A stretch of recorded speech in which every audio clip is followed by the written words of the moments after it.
What's up, people? Happy Friday to you.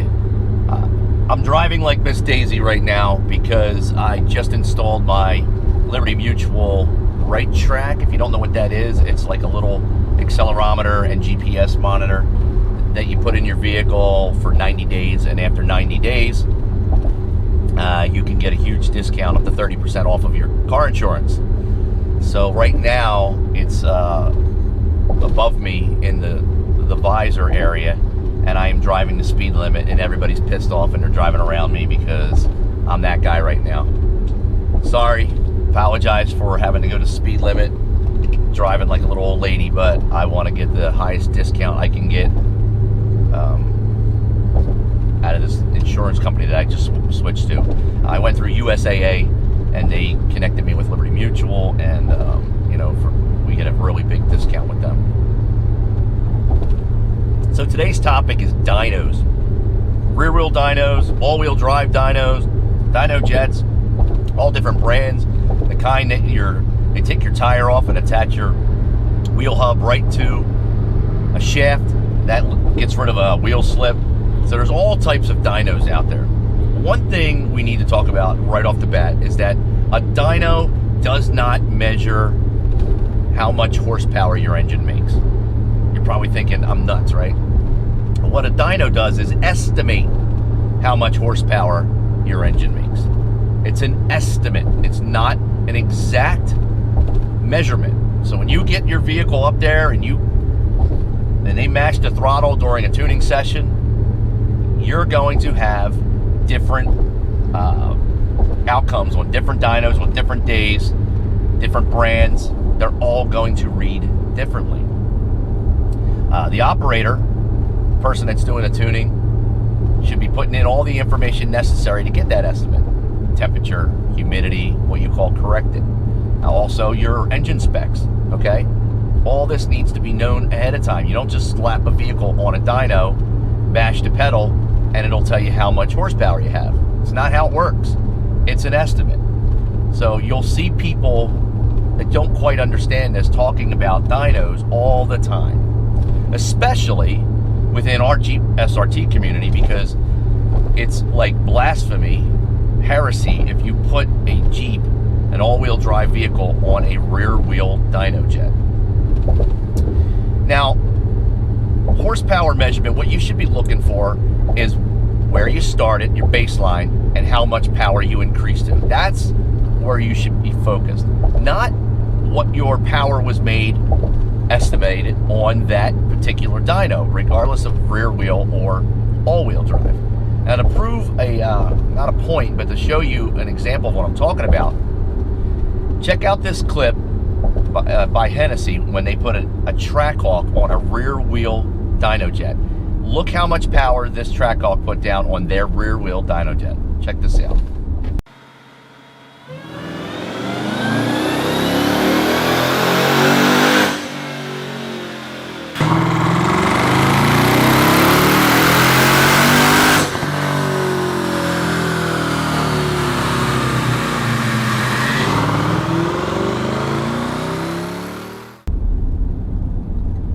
So as you can see, that Trackhawk put down, 583 horsepower at the rear wheels on a rear wheel dyno jet, okay?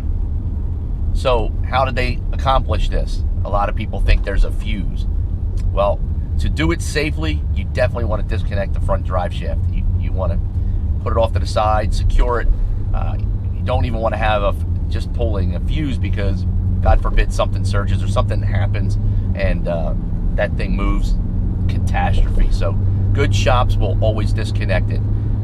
If anyone tells you otherwise, go somewhere else. Please take it to a shop that will disconnect your front drive shaft if they have to put you up on a rear wheel dyno jet. So let's talk about the power. So recently I had my vehicle down at HHP and we put it on their rear wheel dyno jet, and my vehicle on MS109 at 6.28 pounds of boost made 646 rear wheel horsepower, okay? The temperature was in the 90s, we had 35% humidity, all this was corrected, and that's what the power made. So when you want to compare, oh, well, this guy made this on the all-wheel, and this guy made this on the rear wheel, two things you can look at, okay? The Trackhawk made 583 on a rear-wheel drive dyno jet on that particular dyno jet. It's going to fluctuate a little bit on different brands and on different days at different shops. Okay, you got to understand it's an estimate. So comparing apples to apples and apples to oranges, you got to understand that you're estimating always. So with that said, me putting down 646 and 596 the first time, showing that I did make more power than the Trackhawk stock, it's not to beat my chest and measure my dick and be like, look at me. It's just to show you that what the vehicle made. I didn't care about the difference between the Trackhawk and what my vehicle made or any other vehicle.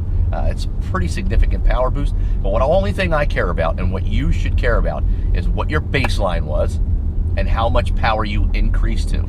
That's it. That gap is the only thing you should care about. However, we're all gearheads, and we all like power numbers, and we all like to brag and put up numbers in decimal points, and 646.12 sounds a hell of a lot better than 645, etc. You know, so we're all guilty of it, myself included. I was pretty happy to see those type of numbers, but you got to remember again, estimated numbers. Okay, so don't sit there and believe all the hype about, well, I ran this dyno jet and this dyno jet was wrong and that dyno jet was wrong. You have to understand how these things work.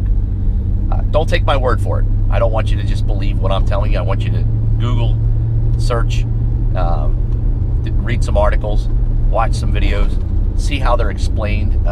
Engineering Explained, I think, did an article and a video blog on it. The guy's pretty good. He does a lot of car-related stuff because he has a little turbo, I think a Subaru, but he's an engineer and he has a pretty good following. So if you go on to YouTube and you type in Engineering Explained, you should find the guy. He's a skinny white guy, you know, like myself. So educate yourself on how these things work. You get the same questions all the time. Well, I don't understand how you put this or did that. Like, it's okay to ask questions. There's no such thing as a bad question. I'll answer as many as I can. Sometimes I may not know the answer, and I'll tell you I don't know. But I will come back and follow up with you if I can. I do that at work with new hires that are constantly asking me for advice or things about their check or the union. And if I don't know it, I tell them I'll come back and fill them in later on as soon as I get the answers. So rather than wait for me to fill you in, do a search online and educate yourself on how dynos work. So I'm pretty impressed with the stock 392. You know, there are a lot of people out there that don't believe that it can hold boost safely. So far, we're showing them that you can. We're hoping to have longevity out of it. I met a guy, this is anecdotal obviously, but while I was at HHP, a guy came down with a Scat Pack with 200,000 miles on his Pro Charger.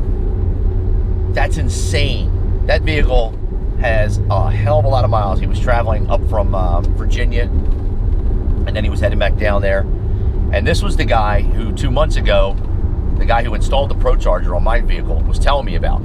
That the guy beats the balls off his car, and that it has 200,000 miles. I think he was just shy of 200,000 miles. But there is a longevity to them if you maintain them. When I asked him what broke the most on his vehicle, you know what his answer was? Fans. He's gone through numerous fans. So I'd love to be a success story like this guy. Hopefully I will be. But that's it. That's all I really wanted to talk about today was the difference in dynos and the same atypical, but it wasn't an all-wheel drive dyno jet. It doesn't have to be, okay? The only thing you need to care about is, regardless of what dyno you put it on, you want to look at the power increase from your baseline to what you got next. That's it. That will tell you how much more power you've actually gained.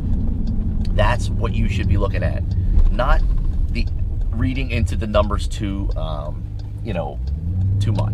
You know, someone, if you put up 646 rear wheel horsepower, immediately you're going to get a lot of whiny people on Facebook and on YouTube that are going to sit there and say, but it wasn't an all-wheel. I want to see what the all-wheel numbers are. Who cares? You can see from the video that I had already posted that Hennessy didn't care. That Trackhawk booked down 583 on that particular dyno on that particular day, and that's it. That's all you need to focus on, people. All right, and that's all I got for you today. So check back later in the week for another video. I'm out.